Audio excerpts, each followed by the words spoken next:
If you were to stop and think about it, I bet that there's a place or two that you could think of that you know beyond the shadow of a doubt is a holy place. Now, for me, I have two holy places. One is Salisbury Cathedral in England, and the other is Pisgah National Forest in North Carolina.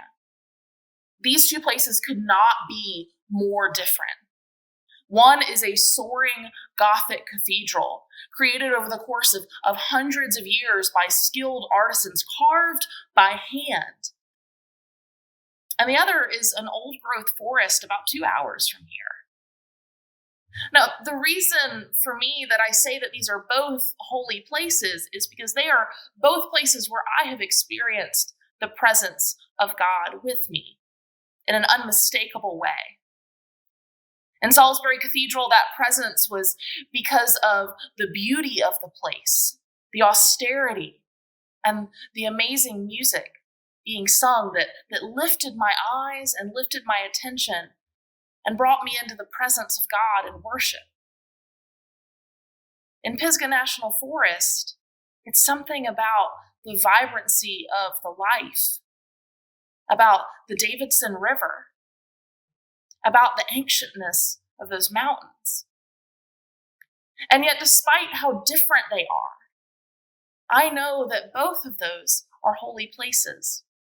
And the reason that they are holy places, at least for me, is because God's presence is in them. It's God's presence that makes them holy. Now, I know that in progressive churches, we don't talk about holiness a lot. We don't use the word holiness too regularly. And probably for some of us, we grew up with negative connotations of the word holiness. And so I want to say to you that when I'm talking about holiness, I'm not talking about a set of restrictions or condemnations. I'm talking about the presence of God. A place or a thing can be holy because we experience God through it.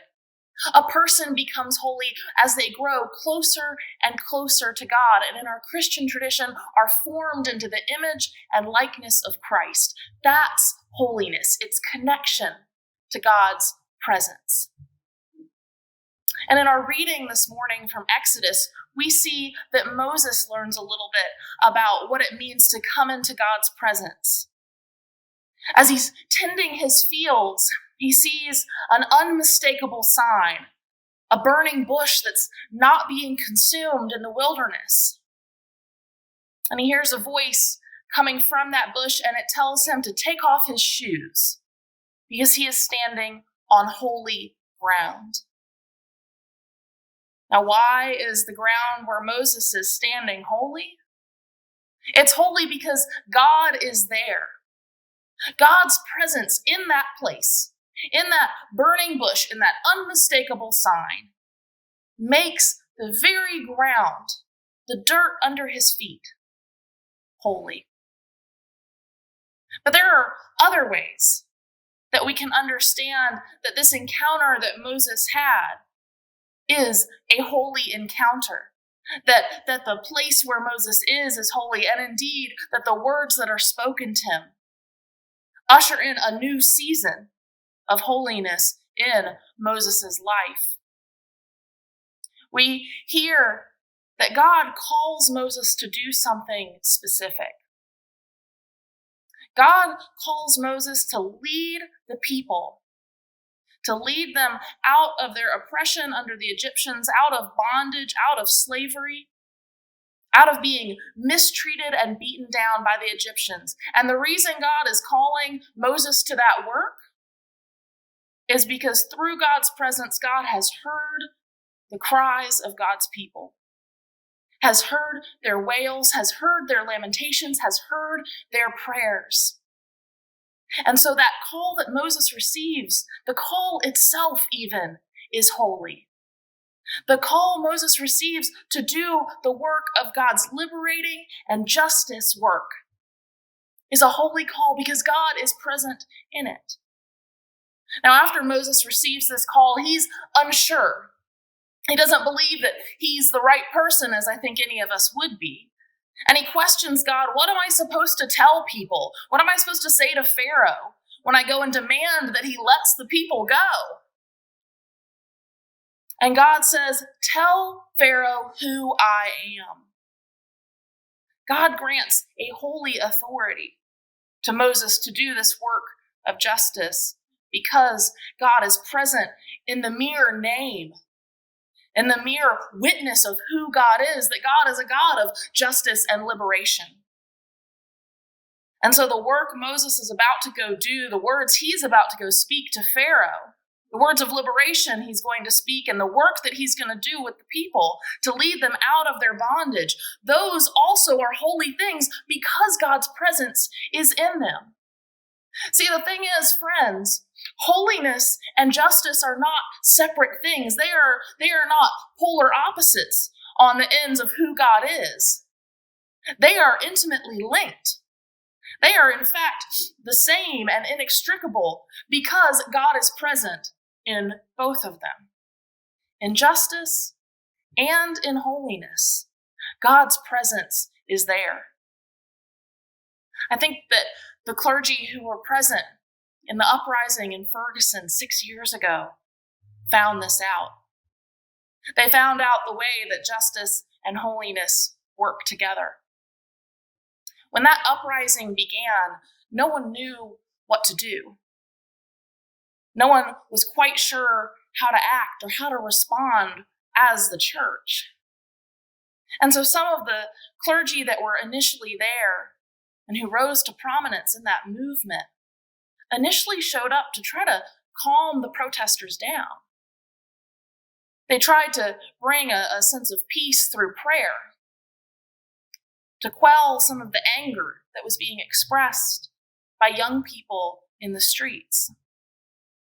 And as those clergy sought to lead through a lens of holiness, they started to listen to the cries of the voices of the people in the streets. And they heard God's call in those cries. And their work shifted not from just praying, but to, as they would begin to say, praying with our feet.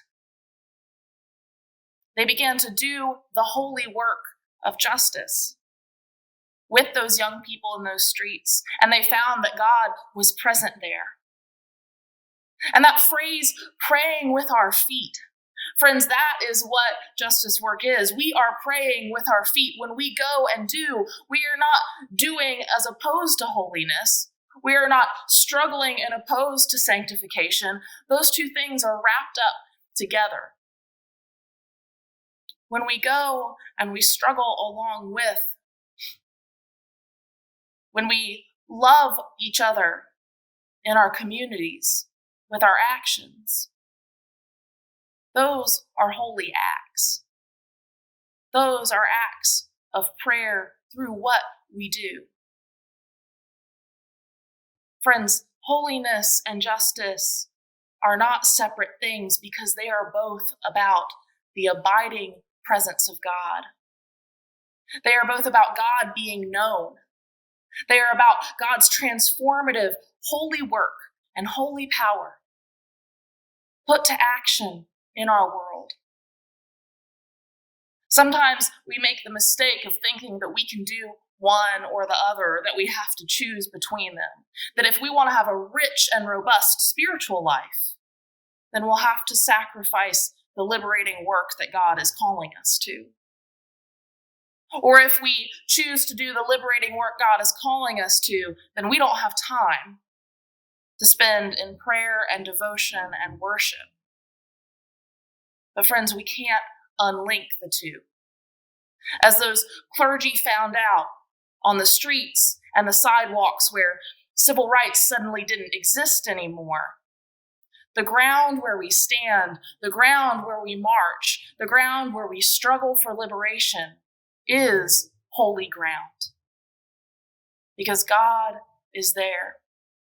And it is by the holy authority of God's presence that we go out to do that work, that we proclaim liberation, that we say there's a better way, that we say that oppression and injustice and poverty and racism and homophobia and sexism are not God's way. And if we want to stay in that struggle, if we want to continue working in the holy work of liberation, then we have to also attend to God's presence with us. We have to make sure that our spirits are being filled, that we are going on to perfection in our Wesleyan language, that we are struggling not from a sense of God's absence or God's abandonment, but because of God's presence, because of God's call. And so I want to challenge you, if you are a person who has been working for justice, if you are a person who is committed to the liberation of God's people, don't forget that the call you have is holy. The authority you're given to proclaim a new way is holy. The ground on which you stand and march and work and toil is holy. And that you need to take time to meet God there, to know that God's presence is with you, that God's love is for you, that grace and mercy and hope are real, and that they are what sustain us